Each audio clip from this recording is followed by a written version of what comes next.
मस्त math channel में आपका स्वागत है। चैनल को सब्सक्राइब करें, बेल आइकन को दबाएं व ज़्यादा से ज़्यादा शेयर करें। प्रश्न नंबर 6, निम्नलिखित को दो विषम अभाज्य संख्याओं के योग के रूप में व्यक्त कीजिए।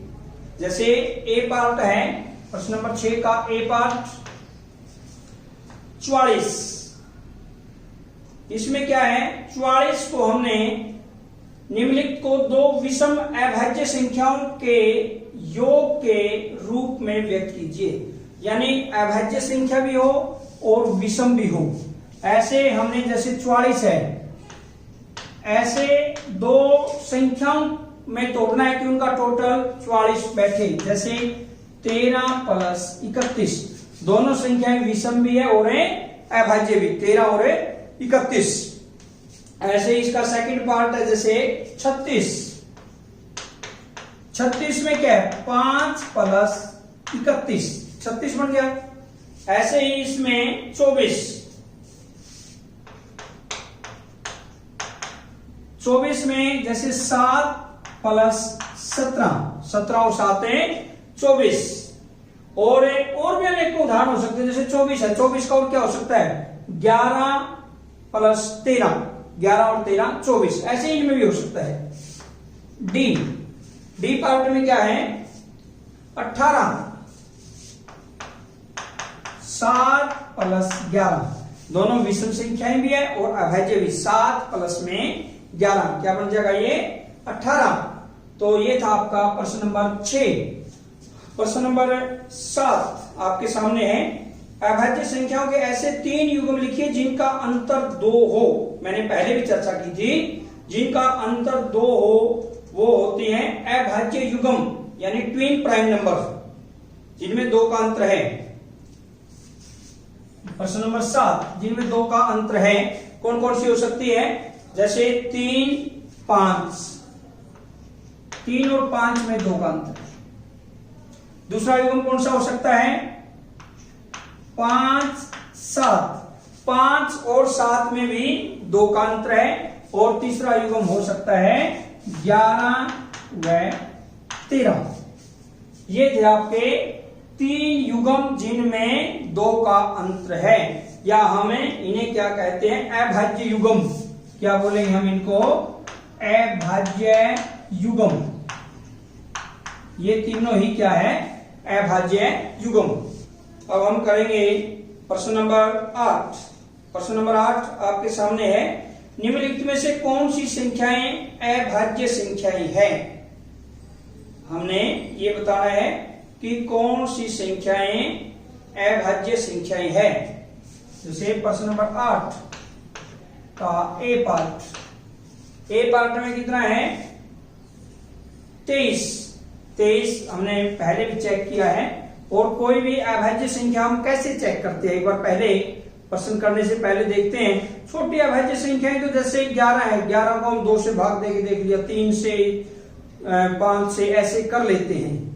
लेकिन अगर थोड़ी सी बड़ी संख्या हो तो उसको हमें क्या करेंगे कि किस प्रकार से चेक करें उसको कि वो अभाज्य संख्या है या नहीं। जैसे मान लीजिए ऐसे 123 है, मान लीजिए। अगर हमने छोटी संख्याओं की विभाजकता चेक करनी है कि भाज्य है या अभाज्य है, वो तो हमें देख लेते हैं। जैसे मान लीजिए 11 है, 11 को 2 से भाग करके देखा, 3 से देखा, 5 से देखा, 11 नहीं होता, इसका मतलब अभाज्य संख्या है। अगर संख्या बड़ी है 123, फिर हम कैसे चेक करें, उसमें क्या देखते हैं। जैसे 123 है, 10 का वर्ग 10 गुना 10 100, 11 गुना 11 121, इससे छोटा है 12 गुना 12 144। यानी हम कह सकते हैं 11 का वर्ग छोटा है 123 से और ये छोटा है 12 का वर्ग। इसका अर्थ क्या हुआ बच्चों, यहां पर ध्यान देना आपने कि 12 का वर्ग से छोटा है। तो हम क्या करें, 12 से छोटी जितनी भी अभाज्य संख्या है उनसे भाग देके देख लो बस। जैसे 2, 3, 5, 7, 11, सिर्फ इन संख्याओं से भाग देके देखो। अगर इन संख्याओं से 123 भाग नहीं होता, इसका मतलब है ये अभाज्य संख्या है। और अगर इनसे ये भाग हो जाता है तो इसका मतलब ये भाज्य संख्या है। और कोई एग्जांपल मान लीजिए जैसे 97 है, इसको हमने चेक करना है कि ये अभाज्य है या नहीं। सबसे पहले हम देखेंगे निम्न निम्न 81, 10 दाया 100, 100 तो ज्यादा हो गया। इसका अर्थ क्या हुआ, 9 का वर्ग तो छोटा है 97 से, और 97 छोटा है 10 के वर्ग से, 10 दाया 100। इसका मतलब क्या हुआ कि 10 से छोटी जितनी अभाज्य संख्याएं हैं, 2, 3, 5, 7, सिर्फ इनसे भाग देके देखो इसको। अगर इनसे ये पूरा पूरा भाग होता है कहीं पर भी तो ये भाज्य है, अगर इनसे नहीं होता हमने एक्स्ट्रा कुछ भी करने की जरूरत नहीं है, फिर ये अभाज्य संख्या है अगर ये भाग नहीं होता। मेरे हिसाब से आपको समझ में आई होगी ये बात। और बिल्कुल कितनी ही बड़ी संख्या हो हम चेक कर सकते हैं कि वो अभाज्य है या नहीं। अब हम करते हैं प्रश्न नंबर 8।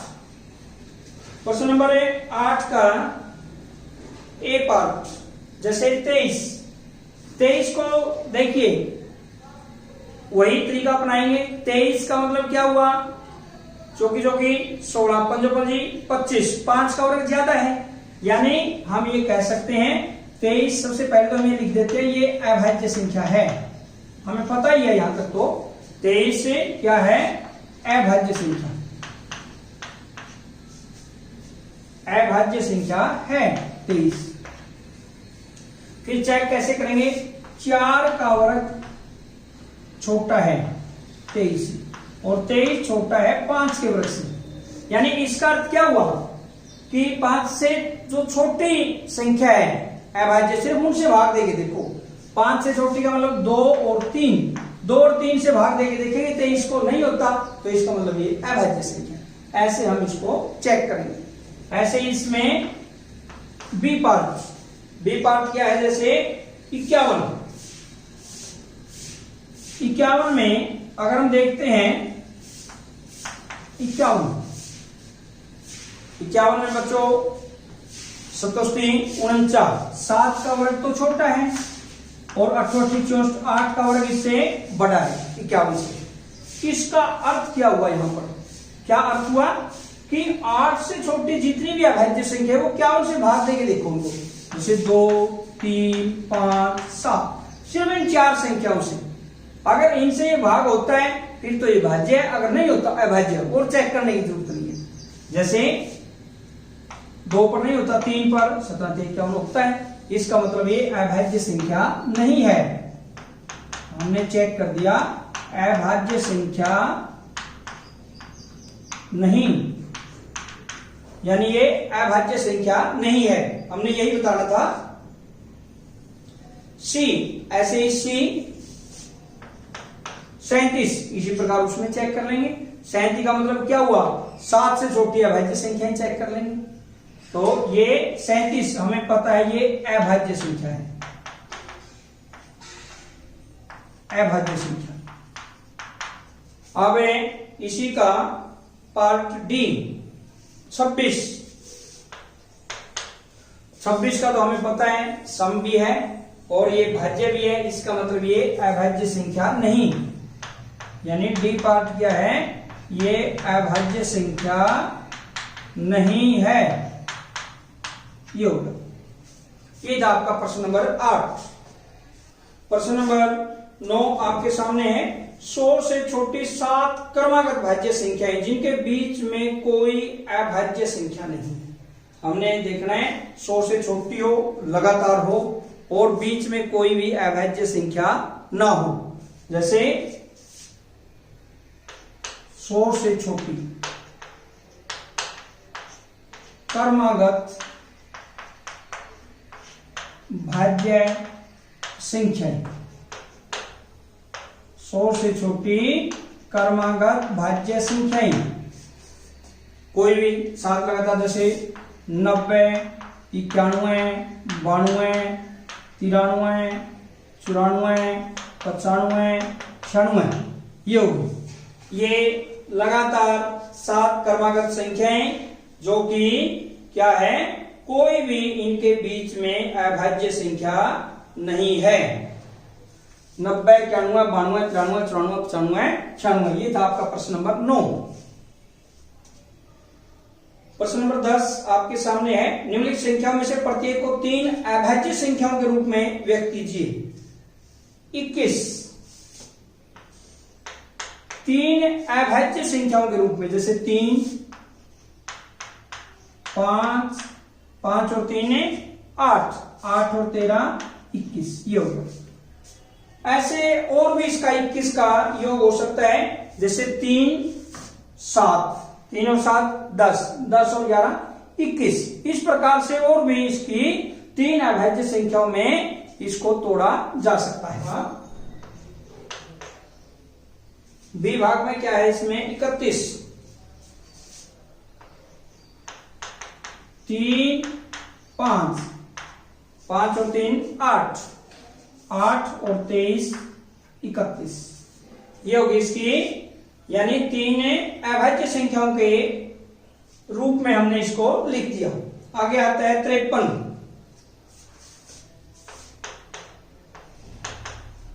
3, 19, 31 यानी ऐसे टोटल करके देख लीजिए तो 22 और 31 से 53।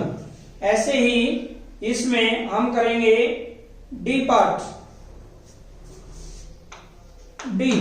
डी में कितना है 61,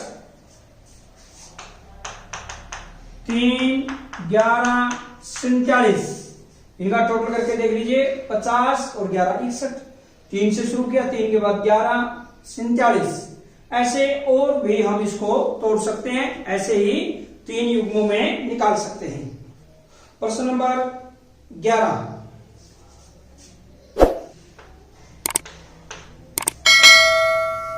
प्रश्न नंबर 11 आपके सामने है। 20 से छोटी अभाज्य संख्याओं के ऐसे 5 युग्म लिखिए जिनका योग 5 से विभाज्य है। यानी 20 से छोटी अभाज्य संख्याओं के ऐसे 5 युग्म लिखिए जिनका योग 5 से विभाज्य है। तो एक युग्म इसमें दिया हुआ है 3 और 7, जैसे 10 यानी 10 5 से विभाजित होता है। 20 से छोटी होनी चाहिए और 5 से विभाजित हो, तो ऐसे युग्म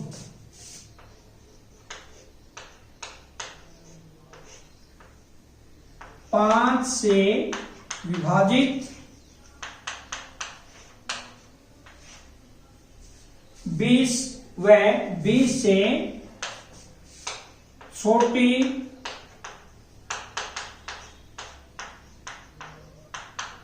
अभाज्य संख्या बराबर। जैसे पहला युग्म अगर हम 2 से बात करते हैं, 2 और 3 देखो दोनों अभाज्य संख्याएं हैं और जब हम इनका टोटल करते हैं कितना आ गया 2 और 3 5। दूसरा जैसे 2 से एक दूसरी देखते हैं, 2 और 13, 13 और 2 15 यानी 20 से छोटी है दोनों संख्याएं और एक किससे भाग होता है 5 से। ऐसे ही अगर हम 3 की बात करते हैं, 3 और 7, 3 और 7 कितना है 10, 10 किससे होता है भाग होता है 5 से, 5 का। यानी इसी प्रकार 3 और 17 20 से छोटी है दोनों संख्याएं और 5 से विभाजित भी है। और क्या हो सकता है जैसे 7 व 13, 7 और 13 देखिए 13 और 7 20, 20 से छोटी अभाज्य संख्याएं दोनों और 5 से विभाजित भी होती है। जैसे 11 19 ये भी हो सकता है। दोनों संख्याएं 20 से छोटी अभाज्य संख्याएं हैं, वह 5 से विभाजित होती है। ये था आपका प्रश्न नंबर 11। प्रश्न नंबर 12 आपके सामने है, रिक्त स्थान भरने हैं। पहला ए, वह संख्या जिसके केवल 2 गुणनखंड हो एक खाली स्थान कहलाती है। जिसके केवल 2 गुणनखंड है वो क्या कहलाती है अभाज्य संख्या। तो ए में क्या आएगा रिक्त स्थान अभाज्य संख्या। बी पार्ट, वह संख्या जिसके 2 से अधिक गुणनखंड है, अभी हमने चर्चा की थी, जिसके 2 से अधिक गुणनखंड है उसे क्या कहेंगे भाज्य। सी, एक न तो खाली स्थान है और न ही खाली स्थान, इसका मतलब एक न तो अभाज्य है और न ही भाज्य है।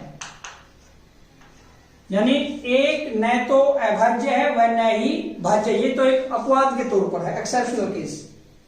सी पार्ट, में अभाज्य और भाज्य है। डी, सबसे छोटी अभाज्य संख्या, सबसे छोटी अभाज्य संख्या कौन सी है? 2। ई पार्ट, सबसे छोटी भाज्य संख्या, अगर हम देखते हैं शुरू से गिनते हैं, 1 न भाज्य में है न ही अभाज्य में, 2 सबसे छोटी अभाज्य संख्या, 3 अभाज्य, 4 सबसे छोटी भाज्य संख्या कौन सी हुई फिर? 4। और ए पार्ट है लास्ट पार्ट, सबसे छोटी सम संख्या, सबसे छोटी सम संख्या कौन सी है? 2 सबसे छोटी सम संख्या। ये था आपका प्रश्न नंबर 12। आज की इस वीडियो में इतना ही, और नेक्स्ट वीडियो में हम लेकर आएंगे प्रश्नावली 3.3 के साथ फिर मिलेंगे। तब तक बच्चों जय हिंद जय भारत।